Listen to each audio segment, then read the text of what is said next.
Bonjour, je suis Johan Domotesando. Bienvenue dans une nouvelle vidéo sur notre chaîne YouTube. Aujourd'hui, nous allons voir comment faire un kokedama. Tout d'abord, nous allons voir les matériaux que nous utiliserons pour fabriquer le kokedama. Ici, nous avons de l'eau. Ici, nous avons un substrat minéral. Ici, nous avons du fil de coton. Ici, nous avons de l'akadama, qui est un type d'argile japonaise. Ici, nous avons de la mousse, qui est ce que nous utiliserons pour fabriquer le pot. Et ici, nous avons des ciseaux. Et nous ne pouvons pas oublier la chose la plus importante, c'est ce que nous avions oublié. La plante, qui dans ce cas est un mini petsira, que vous pouvez trouver sur notre site web. Tout d'abord, nous devons mélanger le substrat minéral avec de l'akadama.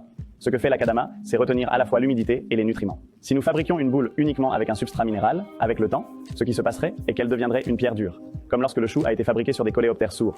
Et ce ne serait pas bon pour le développement des racines. Donc quand nous y mettons de l'akadama ou un type d'argile, si nous devons utiliser l'akadama, parce que c'est l'akadama typique au Japon et celui qui fonctionne le mieux, alors nous évitons cela. Prendre un nouveau bol, car il y a déjà trop de substrat minéral, puis nous le remplirons. Maintenant, nous avons environ la moitié du bol plein, et ce que nous allons faire, c'est mettre, pour une quantité comme celle-ci, 5 poignées d'akadama. Ce que je fais, c'est presser d'une main à l'autre. Ainsi, lorsqu'il est à l'intérieur, il est plus écrasé. Il n'a pas besoin d'être parfaitement compacté. Mais nous devons essayer de le rendre aussi bon que possible. Maintenant, ce que nous allons faire, c'est mélanger avec nos mains. Lorsque nous l'aurons un peu mélangé, nous ajouterons de l'eau.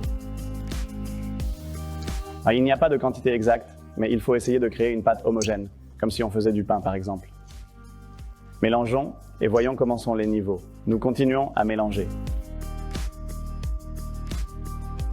Parfait, nous avons maintenant obtenu une masse homogène et nous pouvons passer à l'étape suivante. Maintenant que le mélange est prêt, nous allons commencer à travailler avec la plante. Tout d'abord, il faut retirer la plante de son pot. On la serre légèrement et on la sort. Ensuite, nous allons enlever tout le substrat minéral qui entoure les racines. Cela varie un peu selon la plante. Par exemple, on peut voir que cette coquille a de très petites racines. Ce que nous allons faire maintenant, c'est créer une boule avec le mélange que nous avons préparé autour des racines. Chacun a sa propre méthode, mais je vais expliquer la mienne. Je prends une poignée de mélange, je place la plante au centre, puis avec l'autre main, je prends du mélange et commence à former une boule autour des racines. Petit à petit, nous façonnons cette boule autour des racines. Un astuce. Si la boule a tendance à se désagréger, c'est probablement parce que la terre est trop sèche. Dans ce cas, il suffit d'ajouter un peu plus d'eau au mélange pour qu'il ait un effet légèrement collant. J'aime bien que la taille de la boule soit proportionnelle à la plante. Donc on ne fera ni une boule trop grande ni trop petite, mais une qui s'harmonise bien avec la plante. Comme vous pouvez le voir, la boule commence à prendre forme avec un peu de pratique. Je pense que maintenant, elle commence à vraiment bien rendre. Il faut se rappeler qu'une couche de mousse sera ajoutée, ce qui rendra la boule un peu plus grande. Maintenant que nous avons terminé cette étape, nous mettons la plante de côté et commençons à travailler avec la mousse. Ce qu'il faut faire, c'est retirer toutes les feuilles, les aiguilles de pin et tout ce que l'on peut trouver, comme parfois des glands ou d'autres éléments, sur la première couche de mousse. Ensuite, on la retourne et on fait de même de l'autre côté. On presse doucement, pas besoin de tout nettoyer, mais il faut vérifier s'il y a des éléments, comme celui-ci, qui pourraient gêner la réalisation de la kokedama. Dans ce cas, il faut les retirer. C'est maintenant le moment de vérité. Une fois cette étape terminée, nous prenons la plante, nous la posons sur la couche de mousse et nous l'enveloppons. Nous avons toujours dit que je ne le mettais pas trop au centre, car je n'aime pas le nouer comme un bonbon. J'aime plutôt y aller lentement, comme ça. Si on voit qu'un coin s'ouvre beaucoup, on le supprime. Et nous l'avons mis de côté. Maintenant, nous commençons à devenir verts, comme nous l'aimons. Ce que nous allons faire maintenant, c'est commencer à travailler avec le fil. Ensuite, nous laisserons le fil sur le sol et commencerons à travailler. Tout d'abord, nous ferons un passage horizontal avec le fil et nous réaliserons un double nœud. Maintenant, ce que nous allons faire, c'est couper les restes du fil. Et maintenant, ce que nous allons faire, c'est passer le fil en diagonale sur la mousse. Mon astuce, c'est que je mets mon doigt comme ça et qu'il agit comme un levier. Et c'est ce qui va nous aider pour que le fil passe sous la plante sans avoir à la soulever. Alors, nous pressons comme ça et passons le fil et étirons.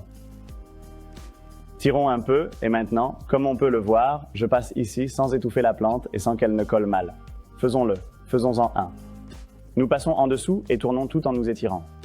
Ensuite, quand nous en avons fait quelques-uns, nous pouvons lever la main.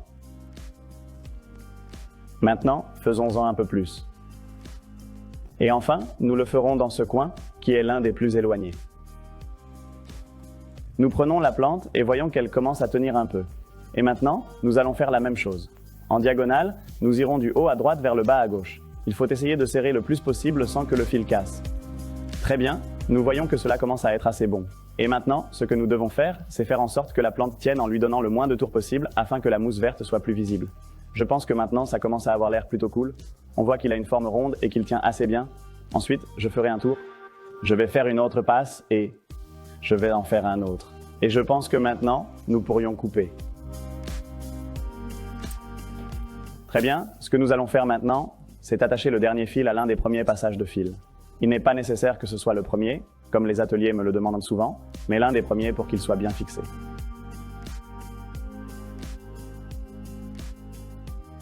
Et maintenant, nous allons tirer sur le fil et le couper là où il s'ouvre. Maintenant, ce que nous allons faire, c'est couper les excédents de mousse. Je n'aime pas trop couper, car j'aime que cela ait un aspect naturel.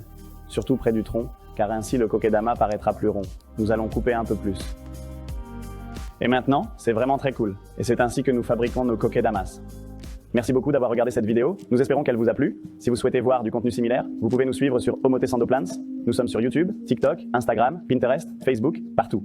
Et si vous voulez découvrir nos produits, vous pouvez les retrouver sur omotesandoplan.com. Merci beaucoup.